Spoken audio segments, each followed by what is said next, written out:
Hello again everybody, it's me, Madame Macabre, and it has been a while since we've been back in my little apartment setup with all the Disneyland vlogs and all that stuff that's been going on.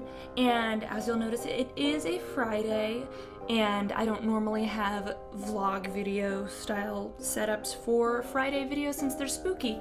But this vlog video is spooky, so it fits. See, this apartment is actually part of a really old building with a lot of history attached to it, and I figured I would share some of the kind of creepy, interesting experiences I've had living here for almost a year now.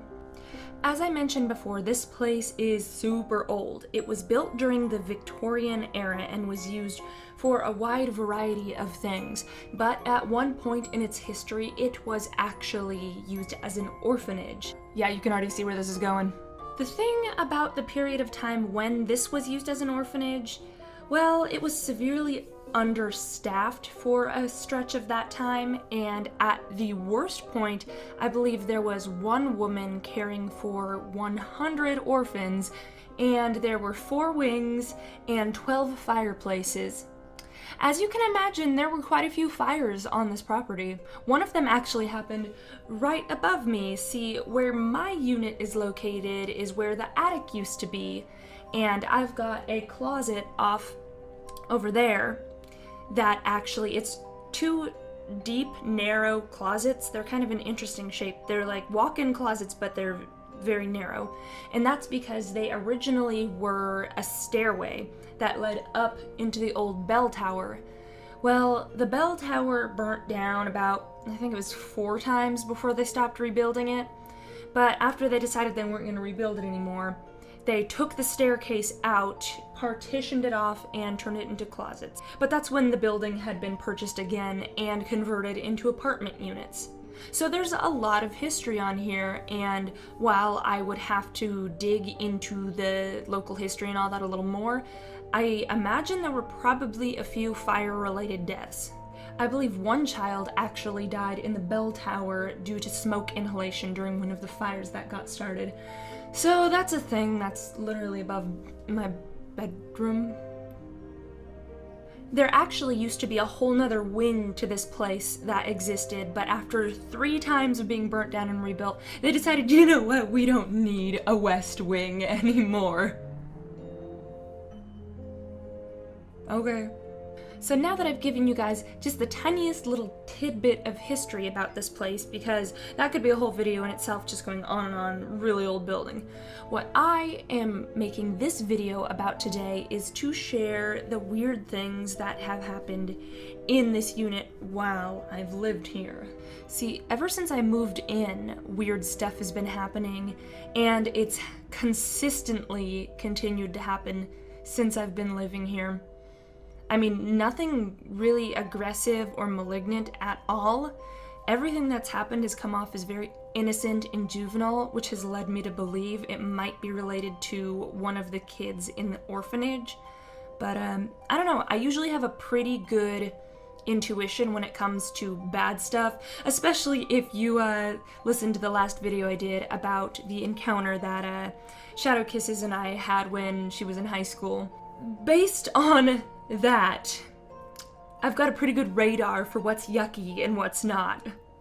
And during my time living here, I've never once gotten a threatening, uncomfortable vibe whatsoever, so I think we're good. See, it started off when I got my kitten Artemis. She was just a tiny little thing, 10 weeks old, and she would do kind of weird stuff when I wasn't around her. I would come home sometimes to seeing her off, like, jumping in the air and like getting something, like someone was playing with her, but there was no one in the room, and it was weird because it wasn't just the regular kitten spasms freaking out. It was like she was tracking something and jumping, and it was really weird, but I kind of wrote it off at first as, okay, maybe she's just having a super kitten spaz. But there were a couple times that I also noticed that I would like sit on my bed and read or something. She'd be at the foot of my bed and she'd be staring in the corner of the room. I'm like, oh boy, here we go. But it wasn't just staring in the corner of the room where there was nothing there. Suddenly, she just sort of tracked something very intently across the room and down the hall, and she started following it and mewing at it, and that was a little bit weird. But again, this was still when I was pretty new to this place, and I was adjusting and thinking, coincidence. But that's not all that happened. See, lots of little things over time sort of happened and keep happening. Like, as you can sort of see behind me, I've got shelves and stuff that have little action figures and toys and stuff on them. And I will oftentimes come home to things not being on the shelf where I left them, but maybe being over on the coffee table or over on the display or in the bathroom or something, which, okay, if we're dealing with an orphanage and maybe a kid's spirit, maybe they wanted to play with the toys, I don't know. And there was another time where I actually, in my kitchen, the way the setup I have it, I have these really tall shelves, which works for me because I'm really tall. But there's these really tall ones, and at the very top I keep a little bit of junk food. And one night I was working on my computer in here, and I heard like something, one of the boxes was rattling, and then I hear bang. My first instinct is to shoot up and go, Artemis, what did you do? But then I realized that she was actually curled up, sleeping on the couch behind me. And that noise was coming from the kitchen. So I immediately had a tiny panic attack before I got up and was like, okay, it's just something fell down, I don't know. Well, it happened to be a box of cookies. Now, mind you, I don't keep things haphazardly just shoved into my pantry. I'm very organized and everything has a place, and it was nice and wedged in line with other boxes. It wasn't on the edge or anything. Not precariously placed, but somehow the box of cookies had, from the back of the shelf, launched themselves forward and onto the floor. The cookies, again, this is the point where I'm starting to put pieces together. This is, I've lived here maybe 2 or 3 months now, and it's like, okay, playing with the cat, playing with the toys, getting at the sweets. This seems very childish in nature. And it's not just me that has noticed these strange things happening. See, my couch actually folds down into kind of a bed type thing, so when I have friends from out of town and stuff who want to come stay with me and they stay overnight, well, every single friend I've had who stayed overnight has encountered something that freaked them out a bit. And I mean, honestly, I just laugh a little bit because I'm used to all this stuff, but it's always fun seeing people's first time staying here and their reaction to the stuff that goes on. Because I'm not joking, it's not unusual for something to happen every single day. I mean, and not just nighttime, things happen during the day here too. For instance, once again, Shadow kisses, which is great because she's freaked out by anything vaguely paranormal. So she always gives me these, you will not believe what happened last night. And I'm just like, oh boy. Some of the things that friends visiting have encountered have included, when they stay out here, I've actually, like you can sort of see from my bad lighting setup, the sconces on the wall. Those lights, they said, will kind of turn themselves on and off in the middle of the night, which is weird because it's not even just like a classic up and down light switch. It's the one where you have to crank and turn it all the way to the right to like get them to turn on. But at first I thought, oh, well, maybe it's just the light bulbs going bad. But I checked all of them and they're all in good working condition. And the thing is, if it were just like old wiring or something, I would know because they would flicker on and off throughout the day and when I see it. But they never flicker on me because it's not going to get a reaction with me. It's only when I have guests over that the lights want to flicker because it always spooks them. They're always like, oh my god, I was sleeping and I woke up because the lights, they were turning on and off. They've also told me about feeling cold little hands grabbing at their feet when they're trying to sleep, almost like tickling them. Like not hardcore grab and pull off exorcist style, but just like poking and like doing very tickly, I don't know, but like once again, that's something that I haven't encountered. Again, multiple guests who have stayed though have said they've encountered that, and once again, I think it's because it won't get a reaction from me. I've gotten so blasé about all this stuff, and I'm just like, whatever, just don't break anything, please. and guests come over and it's like, ooh, we can poke fun at them and scare them. Like, my computer, well, this one I have encountered multiple times myself, but I will have my computer shut down, completely shut off, not in sleep mode, just shut down, and then I'll come in and it will be on just as if I had left it on from in the middle of work. And I'm not really sure how to explain that one, especially since it had to get past a password screen. But that's something that's interesting that lots of guests have encountered, especially in the middle of the night. If it's not the lights flickering, it's the computer turning on. They look because they wake up and they hear clicking on the keyboard, and they turn over looking, thinking, okay, what the heck are you doing awake at this hour? But they realize there's nobody over here, but the computer's on.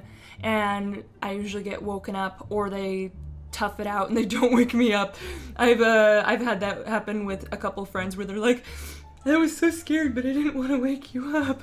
There was also the time when my friend Shadow Kisses was knitting over here. It was around Christmas time, and she was knitting hats to help out her grandma. And while knitting, I was in the other room, and she felt like a cold hand on her shoulder. Like, again, a little hand, not a big one.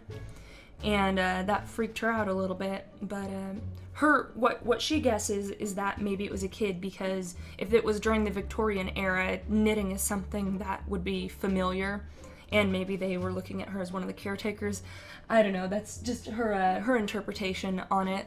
It's funny though, because whatever's going on, I feel like it is intelligent more so than residual, because it responds. See, Shadow Kisses, she stays over here a lot, so she's had multiple encounters with these weird things, and she's finally gotten to the point where she's less scared now, and if the lights start flickering on and off, or she feels something tickling her feet in the middle of the night, she'll, not angry, but in a stern, matronly voice, say, "That's enough now, it is bedtime," and she said it just stops.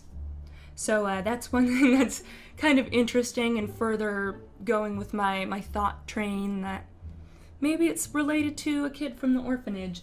And finally, the last thing that I have been encountering, this is actually the most recent thing that has started happening, is that my closet door in my bedroom, that has started opening on its own. And I know a lot of you are like, nope, sign me out right now. But the thing I have to keep in mind is that, like I told you at the beginning of this video, that closet, it stretches from out in the living room all the way back into my bedroom. It's really long, and it's partitioned off. That was the stairwell that led up and down from the bell tower. And my thought is, what if one of the children that possibly died in the bell tower, I don't know, or somebody who lived here at the time, going up and down where the stairwell used to be. Because there have been a few times where it's just open randomly on its own for seemingly no reason. That it's like, maybe when someone was chilling up there and they got bored and decided to come down. There have also been 2 occasions, though, that it opened seemingly at convenient times, because I've been running around my apartment all frustrated, trying to find a particular object, and then I hear the handle turn and the door creak from my bedroom, so I go kind of storming back, now is not the time to play, and then I look in the closet, and what I was looking for is in said closet. So I don't know, lots of interesting things happen here, nothing that has ever given me a negative or evil vibe. So I'm pretty cool with the ghosty roommates. It works here. We've got a working living arrangement, I guess you could say. But as of right now, at least, that's pretty much all I have to report on. But if anything else really weird happens, maybe I'll share with you in the future.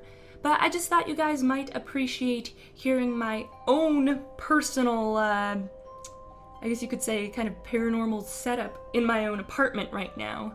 Geez, that'd be interesting to have a ghost investigation crew check it out, because if this much stuff happens when I'm not even trying, I don't even know what they could get if they actually were looking for something. Or they just troll them and then just go hide in the no longer existent bell tower the entire time and just be quiet. I feel like the horror movie setup, come look, and it's gone type thing. But yeah, anyway, I hope you guys enjoyed this video. It's a little unorthodox for my Friday style videos, but it still is on topic. So, have you guys had any weird experiences in your living place? Did you used to live in a place that had things that you thought were paranormal? Go ahead and share in the comments below. I like reading about your guys' stories and encounters. But that's all I have time for today. Thank you for sticking with me through this video. I will catch you guys later. Bye-bye!